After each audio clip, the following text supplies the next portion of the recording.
కానీ గత ప్రభుత్వంలో దిశ కేసులో ఎన్కౌంటర్ చూసినాం. కానీ ఈ ప్రభుత్వంలో వచ్చి 6 నెలలు అవుతా ఉంది, వరుసగా కొన్ని అఘాయిత్యాలు అవుతా ఉన్నాయి. అయినప్పటికీ కూడా పూర్తి స్థాయిలో మీరు అన్నట్టుగా కఠినమైన చర్యలు అయితే ఎక్కడ కనిపించట్లేదు. సో దీని పట్ల ఎట్లా చూస్తారు? 6 months మా గవర్నమెంట్ తమ్ముడు అవుతుంది, 100% అవుతుంది. కానీ నేనేం కోరుకుంటున్నా అంటే ఇవాళనే కావాలి. సో మాకు కొద్దిగా టైం ఇవ్వండి, ఇది 3 monthsలో సాల్వ్ చేస్తాం. ప్రయారిటీ బేస్తో తీసుకున్నాం.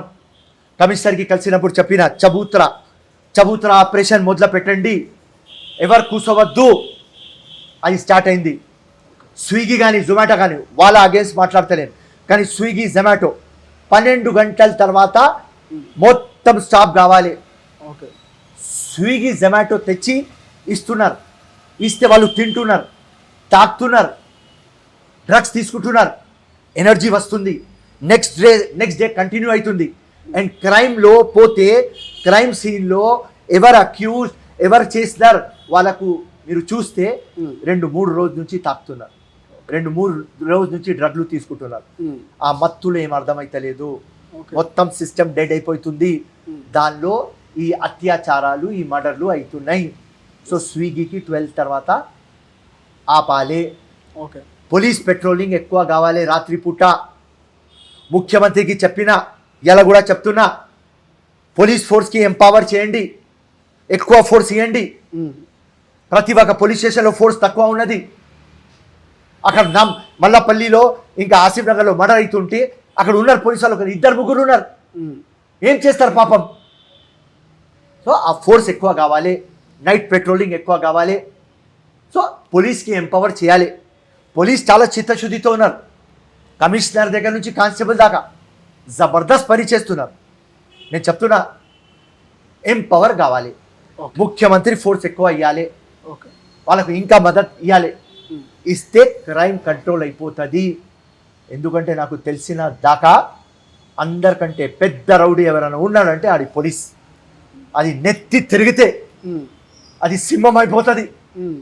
సింహం కావాలి, అది నా కోరిక. ప్రశాంతంగా ఉండాలి, లొల్లి పంచాయత్ కనిపించవద్దు. 3 గంటలకి కూడా ఆడోళ్ళు తిరగాలి, ఎవరు సీటీ కొట్టవద్దు. భయం, సీటీ కొడితే పీడీలో పోతాం. మర్డర్లు చేస్తే, రేప్ చేస్తే, అవుట్రేజింగ్ ద మార్డర్స్ చేస్తే అది తర్వాత సంగతి. సీటీ కొడితే పీడీలో పోతాం. ఆ భయం తీసుకురావాలి. మీరు అన్నట్టుగా జరిగితే నిజంగా తెలంగాణ ఎంతో శాంతి భద్రత ఉన్నట్టు కూడా మనం చూడబోతా ఉన్నాం. మరొక అంశము, మీరు 31,000 కోట్ల రూపాయలతో ఎంతో ప్రతిష్టాత్మకంగా రుణమాఫీ చేసినామంటున్నారు. కానీ ప్రతిపక్షాలు కేవలం చారణ కోడికి బారణ మసాలా లెక్క కొన్ని కండిషన్స్ పెట్టి, కొన్ని కొర్రీలు పెట్టి కొంతమంది రైతులకు మాత్రమే రుణమాఫీ చేసింది అంటున్నారు. ఇది ఎందులో ఎంతవరకు వాస్తవం?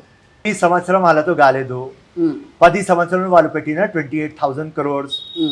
ఫస్ట్ 14 నుంచి 18 దాకా పెట్టినారు 12,000 కోట్లు, 18 నుంచి 23 దాకా పెట్టినారు ఒక 16,000 కోట్లు, 28,000 కోట్లు ఇన్ 10 years. మేము with in 6 months 31,000 crores, 1 stroke. కాలిపోతుంది ఆపోజిట్ పార్టీ. ఏం చెప్పాలి మా విజనరీ ముఖ్యమంత్రికి? ఏం చెప్పాలి? మాస్టర్ స్ట్రోక్ ఇది. నేను ఇప్పుడు మీరు క్రికెట్ చూస్తారు కదా, స్టేడియం బయట 6 కదా, ఇది సిటీ బయట 6. రేవంత్ రెడ్డి కొట్టినారు. సో కాంగ్రెస్ పార్టీ కొట్టింది. చెప్తారు, మస్తు చెప్తారు. మేము పబ్లిక్కి ఇప్పుడు కాన్సన్ట్రేట్ చేస్తలేం. మా రేవంత్ రెడ్డి అన్న ఒక్కటే మాట అన్నారు, పబ్లిక్కి ఆపోజిట్ పార్టీ మాటల మీద మనం పోవద్దు, మన గేమ్ మీద కాన్సన్ట్రేట్ చేద్దాం. ఇప్పుడు 6 సిటీ బయట, నెక్స్ట్ 6 గ్యారంటీస్, మళ్ళీ 6 బయట. లోకల్ బాడీ ఎలక్షన్ పోదాం, కౌన్సిలర్, కార్పొరేటర్, జెడ్పీటీసీ, ఎంపీటీసీ అన్ని గెలుద్దాం. క్యాష్ ప్రాబ్లం ఉన్నది తెలంగాణకి. సర్ప్లస్ స్టేట్, అప్పుల స్టేట్ అయింది. 6.5 lakh crores అప్పు. అన్ని క్యాష్ ప్రాబ్లం ఉన్న తర్వాత, క్యాష్ కన్స్టెంట్ ఉన్న తర్వాత, ఫైనాన్షియల్ ప్రాబ్లం ఉన్న తర్వాత కూడా ప్రామిస్లు అమలు చేద్దాం.